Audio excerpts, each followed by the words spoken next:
네, 안녕하십니까. 저는 초등부를 맡게 된 김은성 목사입니다. 다음 세대를 살리기 위해서 힘찬 출발을 하기 위해서 이렇게 목포 사랑의 교회에 부임하게 되었습니다. 다시 한번 인사드립니다.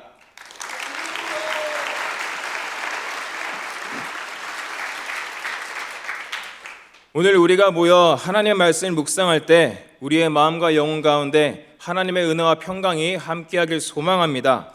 하나님의 임재가 이곳에 함께하길 소망합니다.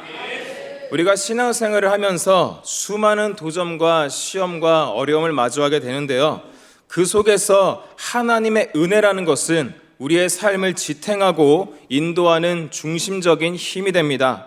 성경 곳곳에서는 하나님은 우리에게 은혜와 평강을 주시기를 간절히 원한다라고 말씀하는데요, 계시록 22장 21절에서는 주 예수의 은혜가 모든 자들에게 있을지어다 라고 기록되어 있습니다.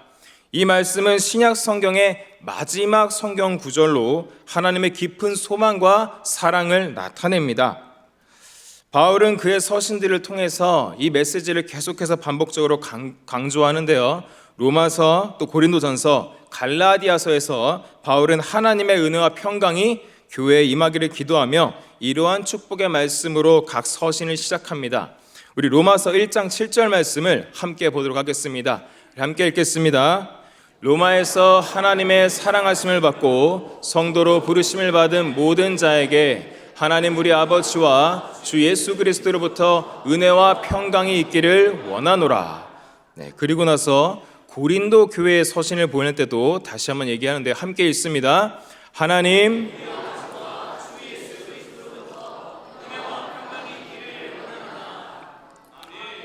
그리고 갈라디아 교회에서도 동일하게 말합니다. 한 번 더 읽겠습니다. 우리 하나님 아버지와 주 예수 그리스도로부터 은혜와 평강이 있기를 원하노라. 아멘. 자, 그리고 에베소 교회에서도 한 번 더 얘기하는데요, 에베소서 1장 2절 한 목소리로 읽습니다. 하나님 우리 아버지와 주 예수 그리스도로부터 은혜와 평강이 너희에게 있을지어다. 아멘. 바울은 골로새 교회와 또 빌립보 교회에게도 그 서신의 서두에서 이와 같이 마찬가지로 하나님의 은혜와 평강이 있기를 먼저 간절히 소망했습니다. 이것은 하나님이 우리에게 누구보다 은혜를 우리에게 주시기를 원하시며 그 은혜가 우리에게 평강을 가져다 준다는 것을 보여줍니다. 오늘 본문의 저자인 사도 요한 역시 요한계시록에서 이렇게 말하는데요, 요한계시록 1장 5절 말씀은 이렇게 말합니다. 한 번 더 읽겠습니다. 또 충성된 증인으로 죽은 자들 가운데에서 먼저 나시고 땅의 임금들의 머리가 되신 예수 그리스도로 말미암아 은혜와 평강이 너희에게 있기를 원하노라. 우리를 사랑하사 그의 피로 우리 죄에서 우리를 해방하시고, 그리고 마지막 절이 함께 있습니다. 주 예수의 은혜가 모든 자들에게 있을지어다. 아멘. 이처럼 성경은 계속해서 하나님의 은혜와 평강을 강조하고 있습니다. 많은 그리스도인들이 성경의 마지막 절을 보통 아멘 주 예수여 어서 오시옵소서 마라나타라고 생각을 하는데요, 마라나타는 예수님의 재림을 간절히 사모하는 초대교회 성도들의 신앙과 소망이 함축된 기도문입니다. 그러나 성경의 마지막 절인 오늘 본문을 보면 아멘 주 예수여 어서 오시옵소서가 아니라 주 예수의 은혜가 모든 자들에게 있을지어다 라고 말씀하십니다. 이것은 하나님의 사랑과 은혜가 모든 이들에게 임하기를 간절히 원하는 깊은 소망과 성경 전체의 주제를 강조하며 모든 그리스도인에게 주어지는 축복의 말씀입니다. 그렇다면 저는 묻겠습니다. 도대체 이 말씀이 왜 중요한 것일까요? 우리가 은혜의 지수, 또 은혜의 온도가 높아지면 높아질수록 하나님의 말씀을 지키는 우리의 능력 또한 높아질 줄 믿습니다. 하나님은 우리가 행복하기를 원하십니다. 그런데 하나님의 말씀을 지키는 것이 바로 우리의 행복과 직결되어 있다는 사실을 기억해야 합니다. 우리가 은혜가 풍성할 때 우리는 어떤 상황 가운데서 행복을 느낄 수 있습니다. 반면 은혜가 부족하면 우리의 삶은 무기력해지고 일상생활에서 즐거움이 사라진다고 느끼게 됩니다. 그러나 은혜에 기대어 살아가는 것만으로도 우리는 절망에서 벗어날 줄 믿습니다. 심지어 우리가 암과 같은 질병을 겪거나 또는 경제적인 어려움을 겪게 되거나 인간관계로 인해 난처한 상황에 처했다 했을지라도 하나님은 어떠한 순간도 헛되이 하지 않으십니다. 하나님께서는 우리의 고난을 통해서 각 사람에게 이루고자 하시는 뜻이 있음을 믿습니다. 21세기의 C.S. 루이스라고 불리는 팀 켈러라는 목사님이 계십니다. 이 팀 켈러는 그의 저서 고통에 답하다라는 곳에서 인간이 겪는 고난과 본질에 대해서 다음과 같은 해답을 탐구합니다. 이렇게 말하는데요. 인간은 누구나 고난을 당하는 당사자거나 후보자들입니다. 하지만 모두가 지금 당장 깊은 고통과 괴로움을 겪고 있는 것은 아닙니다. 자신은 아니지만 다른 누군가가 공경에 처한 것을 보는 이들은 거기에 대한 철학적이고 사회적이며 심리적, 도덕적인 의문을 품게 됩니다. 반면 당장 고통과 역경의 소나기에 붙들려 신음하는 사람들은 현실을 철학적인 이슈로 대할 여유가 없습니다. 2020년도에 IT라는 대지진이 일어났습니다. 그래서 그 당시에 희생되었던 사람이 30만 명에 육박합니다. 그 당시에 전 세계는 혼란에 빠졌고 또 큰 충격을 받게 되었습니다. 또 우리 가까운 예로 작년에 이태원 압살 사건을 기억하실 것입니다. 할로윈 축제를 한다고 수많은 청년들이 모였다가 아침에 일어나 보니 내 자녀가 죽어 있고 모든 이런 우리 전 국민이 혼돈에 빠졌던 그런 기억이 있습니다. 제가 한번 9시 뉴스를 보는데 한 배달원이 어떤 여성을 엘리베이터로 따라가기 시작을 합니다. 보통 이제 원룸에 일어나는 사건인데요.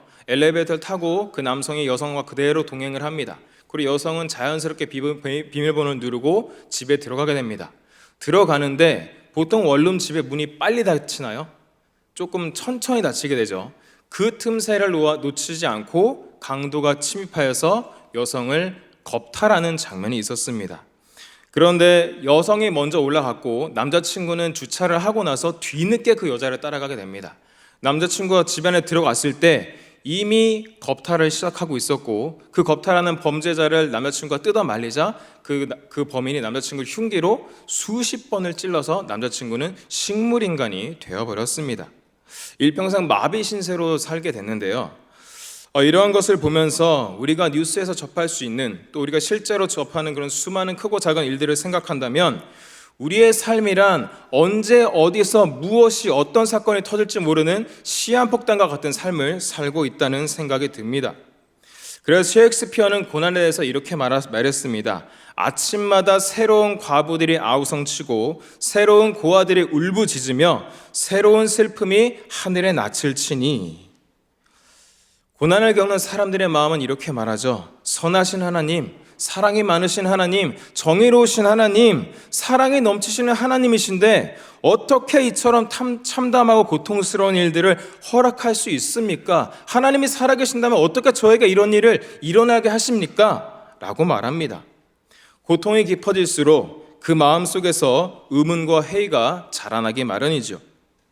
고난이 닥치면 인간은 그제서야 나의 삶을 내 힘으로 할 수 없다는 사실을 직감하게 됩니다.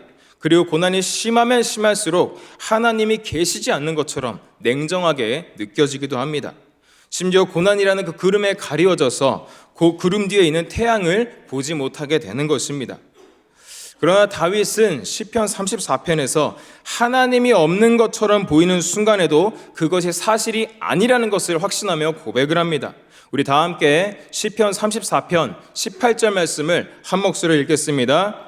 여호와는 마음이 상한 자를 가까이 하시고 중심으로 통회하는 자를 구원하시도다. 아멘.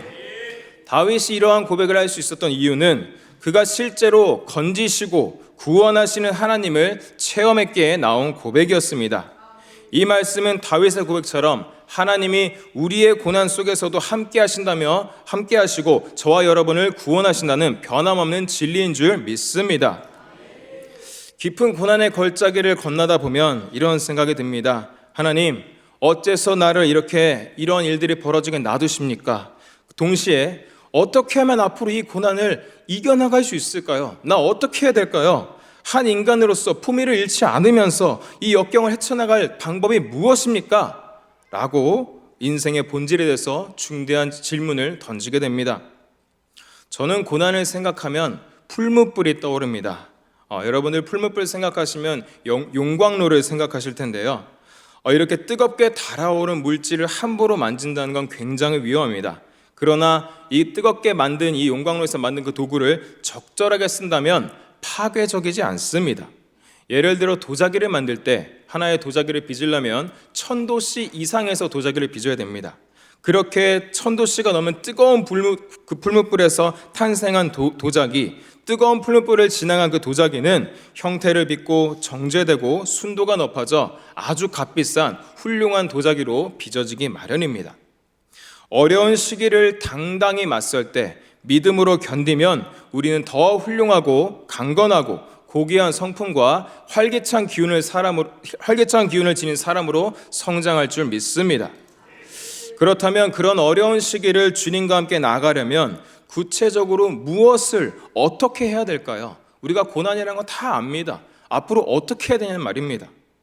이럴 때 그 답은 다른 것이 아니라 하나님의 은혜를 구하는 데 있을 줄 믿습니다. 이사야 43장 2절은 이렇게 말합니다. 우리 함께 읽습니다. 내가 물 가운데로 지나갈 때 내가 너와 함께 할 것이라. 강을 건널 때 물이 너를 침몰하지 못할 것이며 내가 불 가운데로 지날 때 타지도 아니할 것이요 불꽃이 너를 사르지도 못하리니. 아멘. 성경은 우리에게 고난이 앞으로 완전히 없을 거예요. 다시는 고난이 찾아오지 않을 거예요. 다시는 이런 일이 없을 거예요 라고 말하지 않습니다. 성경은 해피엔딩으로 마무리할 것이라고 약속하지 않습니다. 그러나 신앙의 위인들을 통해서 이들이 고난 가운데 어떻게 하나님과 동행했는지, 고난 가운데 어떻게 하나님을 의지하며 이 고난의 이 어려움을 이겨내면서 이 풀무불을 통과했는지 보여주고 있습니다. 신앙인들, 다윗이나 모세나 수많은 신앙의 위인들은 최악이라는 상황이라 할지라도 그러한 시기일수록 하나님의 임재를 더욱 확고히 하고 하나님께 더욱 매달렸습니다. 하나님은 인간이 겪는 불처럼 뜨거운 고통 속으로 자신의 아들 예수 그리스도를 십자가에 지워주심으로 예수 그리스도 통해서 우리와 함께 풀무불에 걸어 들어가셨습니다. 그 하나님은 우리와 함께 동행하시는 하나님이십니다. 그분은 우리의 괴로움을 다 아시고 우리와 사랑으로 함께 하시는 분이십니다. 우리가 풀무불 속에 있을 때 주님은 방치하는 것이 아니라 주님은 그 풀무불 속에 친히 그 한복판에 뛰어들으셨습니다.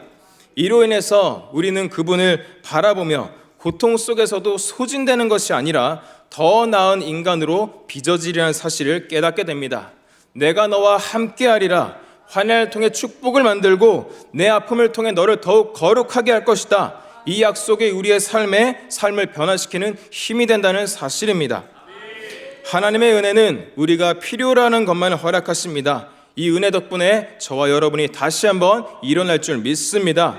은혜가 충만할 때 세상에 어떤 도전이 온다 할지라도 극복할 수 있으며 심지어 우리를 괴롭히는 상황이나 사람들이나 수많은 어려움조차도 이겨낼 수 있습니다. 이러한 측면에서 내면의 풍랑을 이겨내는 힘, 내 안에 있는 갈등을 이겨내는 힘 또한 은혜에서 비롯된다는 사실입니다.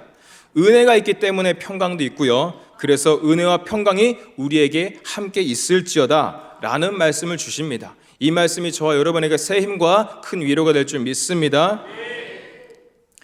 은혜가 가득하면요, 중독도 끊을 수 있습니다. 술과 담배도 끊을 수 있고요. 또 여러 가지 그런 안 좋은 습관들도 끊을 수 있습니다. 모든 중독에서 벗어날 수 있는 길은 오로지 은혜뿐입니다.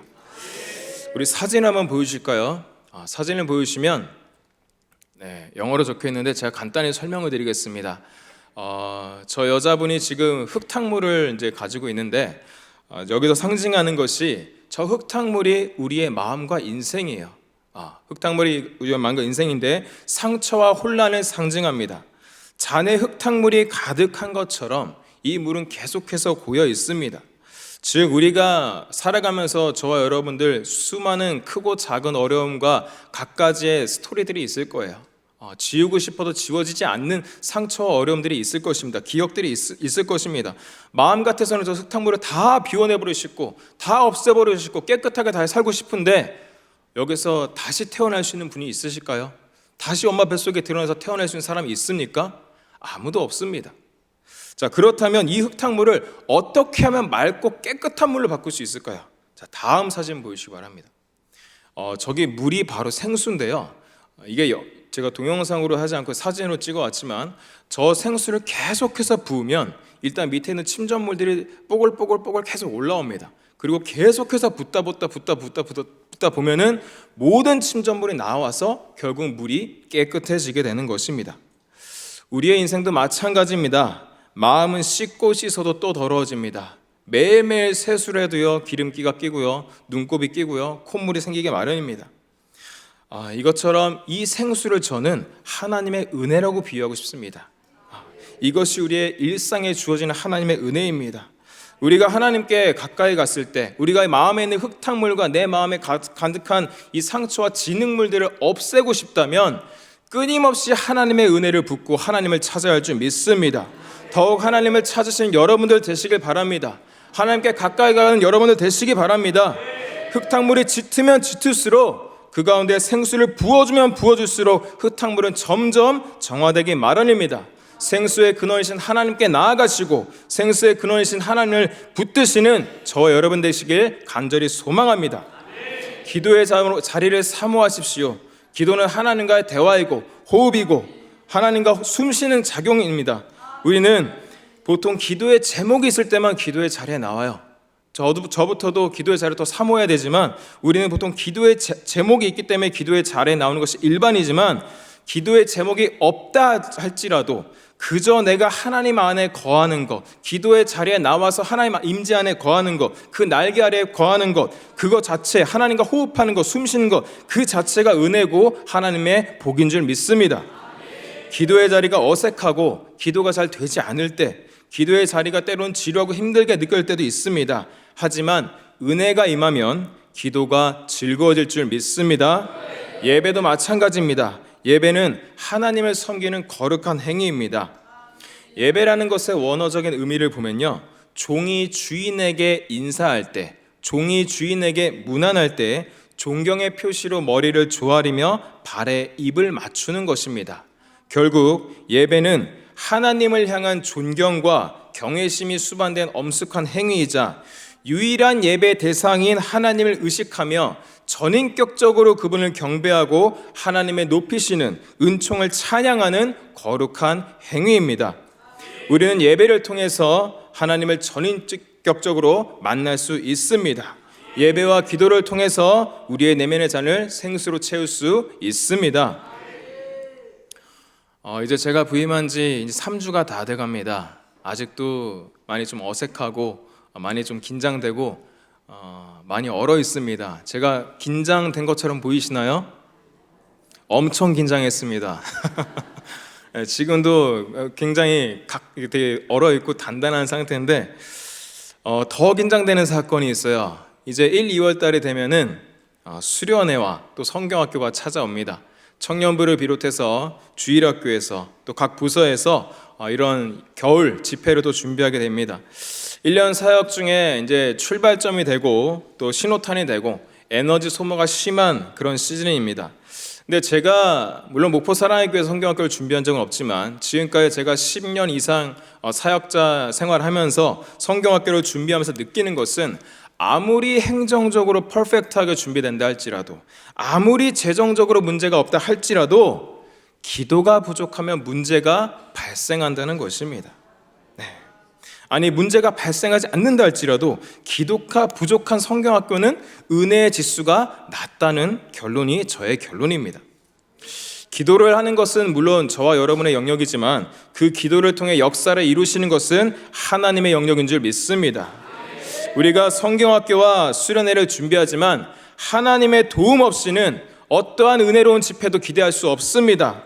하나님의 관점에서 본다면 기도 없이 그저 하는 사역은 마치 축축한 숯더미 위에 불을 지펴가지고 불씨를 태우려고 하는, 불을 지피기 위한 애쓰는 그런 모습처럼 보일 것입니다. 따라서 기도는 모든 사역의 기초이며 교회의 모든 사역은 기도로 시작하고 기도로 준비되어야 할 줄 믿습니다. 또한 기도가 있는 예배를 통해서 전인격적으로 하나님을 만나는 것이 중요합니다. 하나님을 전인으로 만나고 하나님의 임재를 사모하며 나아갈 때 저와 여러분의 내면이 은혜와 평강으로 채워질 줄 믿습니다. 목마른 사슴이 시냇물을 찾듯이 내 영혼이 주를 갈급하나이다. 내 영혼이 주를 갈급하나이다. 내 영혼이 주를 갈급하나이다. 은혜의 주유소인 예배 현장으로 나오시기 바랍니다. 수요 예배에 나오시고요, 새벽 예배에 나오시고요, 토요 성령 집회에 참석하시기 바랍니다. 부르짖으십시오. 매달리십시오. 하나님의 은혜 임재가 가득한 이 예배당에 나오셔서 기름을 채워 넣으시기 바랍니다. 은혜의 주유소 가운데 나오셔서 하나님의 은혜를 간절히 사모하길 바랍니다. 은혜는 우리 모두의 에너지의 원천입니다. 꾸준히 예배에 참석하시고 하나님의 은혜를 경험하면 어떠한 시험도 회복할 줄 믿습니다. 여러분께 은혜가 함께 충만했던 사람 스데반 집사를 소개하고자 합니다. 스데반 집사를 보시면 사도행전 6장 8절과 15절에 스데반 집사의 사건에 대한 내용이 나오는데요, 우리 한 목소리로 함께 읽겠습니다. 스데반이 은혜와 권능이 충만하여 큰 기사와 표적을 민간에 행하니. 우리 15절도 있습니다. 시작.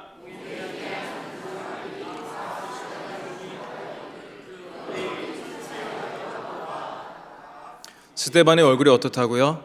천사의 얼굴과 같더라. 얼마나 스데반의 마음속에, 얼마나 스데반이 하나님의 임재 가운데 거했음을 나타내는 표현입니다.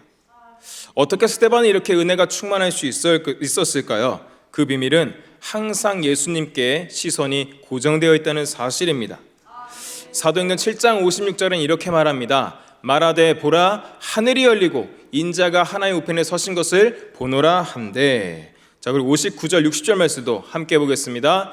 그들이 돌로 스데반을 치니 스데반이 부르짖어 이르되 주 예수여 내 영혼을 받으시옵소서 하고 무릎을 꿇고 크게 불러 이르되 주여 이 죄를 그들에게 돌리지 마옵소서 이 말을 하고 자니라.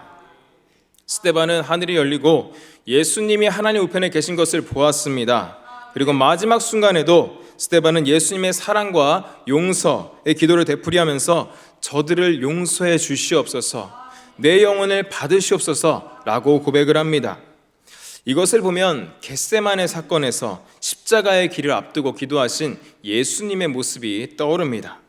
주님, 하나님, 아버지, 저들은 자신의 죄를 알지 못합니다. 저들을 부디 용서하여 주시옵소서. 할 수 있거든 이 잔을 내게서 옮겨 주시옵소서. 그러나 내 뜻대로 마시고 아버지 뜻대로 인도하여 주시옵소서. 우린 스데반의 기도에서 예수님의 모습을 살펴볼 수 있습니다. 스데반 안에 예수님이 계셨고 예수님 안에 스데반이 계셨기 때문에 가능했던 일입니다. 이것이 바로 은혜가 충만해지는 비결입니다. 스데반처럼 우리도 일상에서 이 은혜를 받아들일 때 그 은혜는 우리를 강하게 하고 우리의 문제와 고통을 초월할 수 있도록 힘을 더하여 줍니다. 그런 의미에서 은혜를 통해서 우리는 매 순간 하나님의 사랑과 평화를 경험할 수 있으며 그것이 우리가 매일매일 추구해야 할 삶의 온전한 방식입니다. 우리 요한복음 1장 17절 말씀을 함께 보도록 하겠습니다. 율법은 모세로 말미암아 주어진 것이요 은혜와 진리는 예수 그리스도로 말미암아 온 것이라. 누가복음 22장 40절 아기가 자라매 강하여지고 지혜가 충만하며 하나님의 은혜가 그의 위에 있더라. 한 번 더 봅니다. 말씀이 육신이 되어 우리 가운데 거하심에 우리가 그의 영광을 보니 아버지의 독생자의 영광이요 은혜와 진리가 충만하더라. 아멘. 요한복음 1장과 누가복음 2장에서 볼 수 있듯이 은혜와 진리는 예수 그리스도부터 왔습니다. 스데반은 이 은혜를 완전히 체험했고요, 이처럼 스데반처럼 우리 또한 항상 하나님을 바라보며 그분과 함께 살면 그분으로부터 흘러나오는 은혜를 받을 줄 믿습니다. 은혜와 성령의 기름 부으심은 교회와 예배를 통해서 흐르게 됩니다. 우리 히브리서 10장 25절 말씀을 보시면 모이기를 패하는 어떤 사람들의 습관과 같이 하지 말고 오직 권하여 그날이 가까이 옴을 볼수록 더욱 그리하자. 만약 이 자리에 유튜브를 통해서 예배를 드리고 계시는 분이 계신다면, 아니면 예배를 드리다가 요즘 뜨뜻미지근하게 나오지 않으시는 분이 계신다면 이번 주에 도전해 보시기 바랍니다. 수요 예배, 새벽 예배, 토요 성령 집회, 주일 예배 모두 마찬가지입니다. 어떠한 경우에도 예배를 멀리하지 마시기 바랍니다. 예배를 멀리하면 은혜의 온도가 낮아지기 마련입니다. 반대로 예배를 가까이 하면 가까이 할수록 우리의 은혜의 온도가 더욱 뜨거워질 줄 믿습니다. 우리 시편 107장 8절 9절을 함께 읽도록 하겠습니다. 함께 보겠습니다. 여호와의 인자하심과 인생에게 행하신 기적으로 말미암아 그를 찬송할지로다. 그가 사모하는 영혼에게 만족을 주시며 줄인 영혼에게 좋은 것으로 채워주심이로다. 예배를 통해 하나님과의 깊은 관계를 가지고 은혜를 체험하는 여러분 되시길 바랍니다. 예배를 즐겨드리시고요, 기도의 자리에 더욱더 사모하시고요, 하나님을 찾을 때 하나님을 만날 줄 믿습니다. 우리 찬양 가운데 은혜 아니면 살아갈 수가 없네, 호흡마저도 다 주의 것이니 세상 평안과 위로 내게 없어도 오직 예수뿐이라는 고백이 있습니다. 이 고백처럼 저와 여러분 모두 하나님을 찾고 하나님의 은혜에 의존하는 저와 여러분 되시길 바랍니다. 말씀을 정리하겠습니다. 우리가 겪는 수많은 각양각색의 어려움, 크고 작은 어려움, 또 이 자리에 앉아있는 중고 청년들 있을 테지만 이들 또한 상대적으로 다 헤비한 무게가 있는 그런 어려움들이 있습니다.